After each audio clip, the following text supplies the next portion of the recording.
முன்னாள் முதலமைச்சர் கருணாநிதிக்கு பாரத ரத்னா விருது வழங்க வேண்டுமென திருச்சி திமுக தெற்கு மாவட்ட பொது உறுப்பினர்கள் கூட்டத்தில் தீர்மானம் நிறைவேற்றப்பட்டுள்ளது. திருச்சி தெற்கு மாவட்ட திமுக சார்பாக நடைபெற்ற உறுப்பினர்கள் கூட்டத்தில் கலந்து கொண்டு உரையாற்றிய அமைச்சர் அன்பில் மகேஷ், அடையாளம் தெரியாத கட்சிகள் கூட திமுகவை கொச்சை வார்த்தைகளால் விமர்சிப்பதாகவும் இவற்றை முறியடித்து வெற்றி பெறுவோம் என்றும் சூளுரைத்தார். மறைந்தும் மறையாமல் நம்முடைய நெஞ்சமெல்லாம் வாழ்ந்து கொண்டிருக்கின்ற முத்தமிழறிஞர் கலைஞர் அவர்களுக்கு ஒன்றிய அரசாங்கத்துடைய உயரிய விருதான பாரத ரத்னா விருதை நாம் வழங்கிட வேண்டும் என்கின்ற அந்த முதல் தீர்மானம்.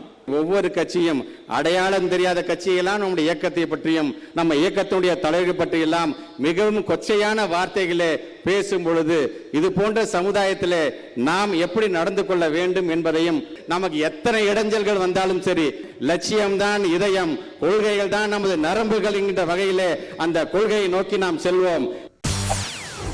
செய்திகளை உடனுக்குடன் தெரிந்து கொள்ள உடனே சப்ஸ்கிரைப் பண்ணுங்க.